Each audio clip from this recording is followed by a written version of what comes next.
ರಾಜ್ಯ ಬಿಜೆಪಿಯಲ್ಲಿ ಭಿನ್ನಮತ ಇನ್ನೂ ಬೂದಿ ಮುಚ್ಚಿದ ಕೆಂಡದಂತಿದೆ. ದೆಹಲಿಯಿಂದ ಬರ್ತಲೆ ಯತ್ನಾಳ್ ಗುಪ್ತಗಾಮಿನಿ ತಂತ್ರ ರೂಪಿಸಿದ್ದಾರೆ.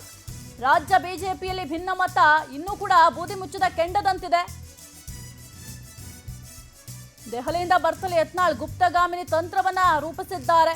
ನಾನು ಸೈಲೆಂಟ್ ಆಗಿರ್ತೇನೆ, ಇನ್ನು ಮುಂದೆ ಜಾರಕಿಹೊಳಿ ವೈಲೆಂಟ್ ಆಗ್ತಾರೆ. ದೆಹಲಿಯಿಂದ ಬರುತ್ತಲೇ ಶಾಸಕ ಯತ್ನಾಳ್ ಹೊಸ ಬಾಣವನ್ನ ಪ್ರಯೋಗ ಮಾಡಿದ್ದಾರೆ.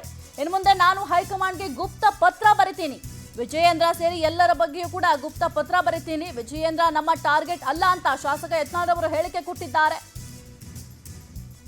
ಬಿವೈಬಿ ವಿರುದ್ಧದ ಹೋರಾಟದ ಚುಕ್ಕಾಣಿ ಜಾರಕಿಹೊಳಿಗೆ ಹಸ್ತಾಂತರದ ಸುಳಿವನ್ನ ಕೊಟ್ಟಿದ್ದಾರೆ. ರಾಜ್ಯದಲ್ಲಿ ಮತ್ತೆ ಬಿಜೆಪಿ ಅಧಿಕಾರಕ್ಕೆ ಬರಬೇಕೆಂಬ ಉದ್ದೇಶ ನಮಗಿದೆ ಅಂತ ಕೂಡ ಹೇಳಿದ್ದಾರೆ. ಇನ್ನು ರಾಜ್ಯ ಬಿಜೆಪಿಯಲ್ಲಿ ಭಿನ್ನಮತ ಇನ್ನೂ ಕೂಡ ಬೂದಿ ಮುಚ್ಚಿದ ಕೆಂಡದಂತಿದೆ. ದೆಹಲಿಯಿಂದ ಬರ್ತಲೆ ಯತ್ನಾಳ್ ಅವರು ಗುಪ್ತಗಾಮಿನಿ ತಂತ್ರವನ್ನ ರೂಪಿಸಿದ್ದಾರೆ.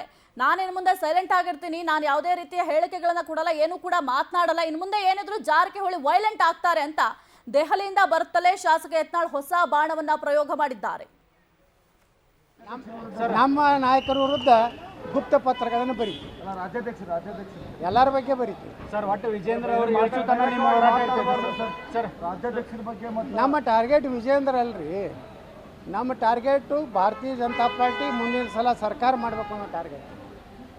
ನಮ್ಮದೇನು ಟಾರ್ಗೆಟು, ಮುಂದೆ ಸರ್ಕಾರ ಆದಾಗ ಒಬ್ಬ ಪ್ರಾಮಾಣಿಕ ಒಳ್ಳೆಯ ಮುಖ್ಯಮಂತ್ರಿನ ಕೊಡಬೇಕು ಅನ್ನೋದು ನಮ್ಮ ಟಾರ್ಗೆಟ್. ಭ್ರಷ್ಟರಾಗಬಾರ್ದು ಅನ್ನೋದೇ ನಮ್ಮ ಟಾರ್ಗೆಟ್. ವಂಶವಾದದಿಂದ ದೂರ ಆಗಬೇಕು ಟಾರ್ಗೆಟ್. ನಮ್ಮ ನಾಯಕರ ವಿರುದ್ಧ ಗುಪ್ತ ಪತ್ರಗಳನ್ನು ಬರೀತೀವಿ, ಎಲ್ಲರ ಬಗ್ಗೆ ಬರೀತೀವಿ ಸರ್. ಒಟ್ಟು ವಿಜೇಂದ್ರ ಅವರು ನಿಮ್ಮ ಹೋರಾಟ ಸರ್. ನಮ್ಮ ಪ್ರತಿನಿಧಿ ದೀಪಾ ಕೋರ್ ಕಮಿಟಿ ಸಭೆಗೂ ಮುನ್ನ ಕೇಂದ್ರ ಕಚೇರಿಯಲ್ಲಿ ಸಭೆಯನ್ನ ಮಾಡಲಿದ್ದಾರೆ.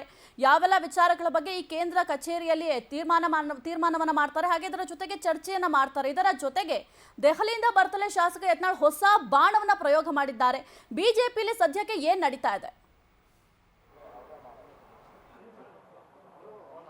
ಸಾಹಿತ್ಯ, ಯತ್ನಾಳ್ ವಿಚಾರ ದೊಡ್ಡ ಮಟ್ಟಿನಲ್ಲಿ ಬಿಜೆಪಿಗೆ ಡ್ಯಾಮೇಜ್ ಆಗ್ತಾ ಇರೋದಂತೂ ಸತ್ಯ. ಮುಂದೆ ಏನ್ ಮಾಡಬೇಕು ಅನ್ನುವಂತಹದ್ದು ಕೂಡ ಅವರಿಗೆ ಗೊಂದಲ ಆಗಿದೆ. ಇದರ ಬೆನ್ನಲ್ಲೇ ಅವರಿಗೆ ಶೋಕಾಸ್ ನೋಟಿಸ್ ಅನ್ನ ನೀಡಿದ್ರು ಕೂಡ ಆ ಶೋಕಾಸ್ ನೋಟಿಸ್ ನೀಡಿದ ಬಳಿಕವೂ ಕೂಡ ಬಹಿರಂಗ ಹೇಳಿಕೆಗಳು, ಬಹಿರಂಗ ಅಸಮಾಧಾನಗಳು ಮುಂದುವರೆದಿದೆ. ಅದರ ಬೆನ್ನಲ್ಲೇ ಇವತ್ತು ಕೋರ್ ಕಮಿಟಿ ಸಭೆಯನ್ನ ಕರೆದಿರುವಂತಹದ್ದು ಸಾಕಷ್ಟು ಮಹತ್ವವನ್ನ ಕೋರ್ ಕಮಿಟಿ ಸಭೆ ಕೂಡ ಪಡೆದುಕೊಂಡಿದೆ. ಯಾಕಂದ್ರೆ ಯತ್ನಾಳ್ ವಿಚಾರವಾಗಿ ಈ ಹಿಂದೆಯೂ ಕೂಡ ಸಾಕಷ್ಟು ಹೇಳಿಕೆಗಳು ಆಚೆ ಬಂದಾಗ್ಲೂ ಕೂಡ ಹೈಕಮಾಂಡ್ ಆ ಮಟ್ಟಿನ ಒಂದಿಷ್ಟು ನಿರ್ಧಾರಗಳನ್ನ ಸೂಚನೆಗಳನ್ನ ಕೊಟ್ಟಿರಲಿಲ್ಲ. ಆದ್ರೆ ಇದೀಗ ವಕ್ಫ್ ವಿಚಾರವಾಗಿ ಅವರು ಯಾವಾಗ ಪ್ರತ್ಯೇಕ ಸಭೆ, ಪ್ರತ್ಯೇಕ ಹೋರಾಟಗಳನ್ನ ಮುಂದುವರಿಸಿದ್ರು ಅಲ್ಲಿ ಡ್ಯಾಮೇಜ್ ಹೆಚ್ಚಾಗ್ತಿದೆ ಅಂತ ತಿಳಿದಂತಹ ಹೈಕಮಾಂಡ್ ಒಂದಿಷ್ಟು ಸೂಚನೆಗಳನ್ನು ಕೂಡ ನೀಡಿದ್ರು. ಅದರ ಬೆನ್ನಲ್ಲೇ ಇವತ್ತು ಕೋರ್ ಕಮಿಟಿ ಸಭೆ ಆಗ್ತಾ ಇರುವಂತಹದ್ದು. ಒಂದು ಪ್ರಮುಖವಾಗಿ ಯತ್ನಾಳ್ ವಿಚಾರ ಚರ್ಚೆ ಆಗತ್ತೆ. ಅಂದ್ರೆ ಮುಂದೇನು ಈ ರೀತಿಯಾದಂತಹ ಬಹಿರಂಗ ಹೇಳಿಕೆಗಳು, ಅಸಮಾಧಾನಗಳಿಗೆ ಯಾವ ರೀತಿಯಾಗಿ ಕಡಿವಾಣ ಹಾಕಬೇಕು ಅನ್ನುವಂತಹ ನಿಟ್ಟಿನಲ್ಲಿ ಚರ್ಚೆ ಆಗೋದ್ರ ಜೊತೆಗೆ ಬೆಳಗಾವಿ ಅಧಿವೇಶನ ಇರೋದ್ರಿಂದ ಸರ್ಕಾರವನ್ನ ಕಟ್ಟಿ ಹಾಕೋದಕ್ಕೆ ಏನೆಲ್ಲ ತಂತ್ರಗಾರಿಕೆಗಳನ್ನ ಹೂಡಬೇಕು,